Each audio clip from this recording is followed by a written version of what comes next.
Unstoppable గా సాగుతున్న లగచర్ల రగడలో ప్రతి అంశం దుమారం రేపుతోంది. ఓవైపు అరెస్ట్ల పర్వం, మరోవైపు పరామర్శల ఎపిసోడ్, ఇంకోవైపు డీఎస్పీపై వేటు. ఇలా లగచర్ల ఇష్యూ చుట్టూ జరుగుతున్న పరిణామాలు కేసుని కొత్త మలుపు తిప్పుతున్నాయి. తాజాగా ఈ ఎపిసోడ్లో తెర మీదకు ఏ అంశాలు వచ్చాయి చూద్దాం. లగచర్ల లడాయి ప్రకంపనలు ఇంకా కంటిన్యూ అవుతున్నాయి. ఓవైపు విచారణ స్పీడప్ అయితే మరోవైపు అరెస్టులు, ఆసక్తికరమైన పరిణామాలు చోటు చేసుకుంటున్నాయి.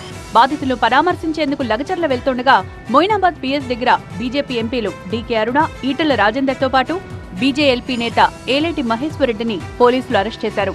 దీంతో పోలీసుల తీరుపై బీజేపీ నాయకులు ఆగ్రహం వ్యక్తం చేశారు. ఎందుకు అరెస్టు చేస్తున్నారో చెప్పాలంటూ ఆందోళన చేశారు.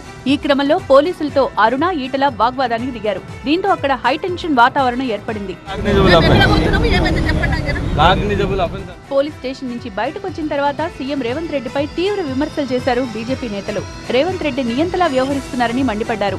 ఆనాడు ప్రజాస్వామ్యాన్ని కొలగాల్సి నియంతలాగా వ్యవహరించినటువంటి వాళ్ళకి ఏ గుణపాఠం వస్తుందో రేపు రేవంత్ రెడ్డి ప్రభుత్వం కూడా అదే గుణపాఠం. మరోవైపు వికారాబాద్ జిల్లా రోటిబండ తండాలో పర్యటించిన జాతీయ ఎస్టీ కమిషన్ సభ్యుడు హుసేన్ కీలక వ్యాఖ్యలు చేశారు. దాడి జరగలేదు అనడానికి కలెక్టరే సాక్ష్యమని, పోలీసులు తమ ఓవర్ యాక్షన్ ఆపాలన్నారు.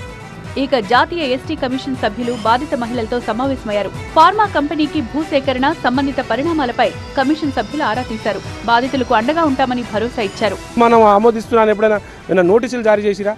ఏది తెలవకుండా ముఖం తెలవకుండా రావడమే తప్పు. ఆ తప్పుని మళ్ళీ మీరు కప్పిపుచ్చుకొని ఇవాళ అక్రమ అరెస్టులు చేయడం ఇంకో తప్పు. ముందు ఆపాలే. వీళ్ళ మీద తగిన చర్య మాత్రం తీసుకుంటాము. ఇదంతా ఇలా ఉంటే మరో కీలక పరిణామం చోటు చేసుకుంది. వికారాబాద్ జిల్లా లగచర్ల ఘటనలో పరిగి డీఎస్పీ కరుణాకర్ రెడ్డిపై ప్రభుత్వం వేటు వేసింది. ఆయన్ను డీజీపీ ఆఫీస్ కు అటాచ్ చేస్తూ ఉత్తర్వులు జారీ చేసింది. పరిగి కొత్త డీఎస్పీగా శ్రీనివాసును నియమించింది. తాజా పరిణామాలు గమనిస్తే ఈ ఘటనకు సంబంధించి మరికొంతమంది అధికారులపై వేటు పడే అవకాశం ఉందని తెలుస్తోంది. ఇప్పటికే ఈ కేసులో మొత్తం 17 మందిని అరెస్ట్ చేసింది. ఇందులో బీఆర్ఎస్ నేత, మాజీ ఎమ్మెల్యే పట్నం నరేందర్ రెడ్డి కూడా ఉన్నారు. ప్రస్తుతం వీరంతా చర్లపల్లి జైల్లో ఉన్నారు. మరి ఈ కేసులో ఇంకా ఎలాంటి పరిణామాలు చోటు చేసుకుంటాయో చూడాలి.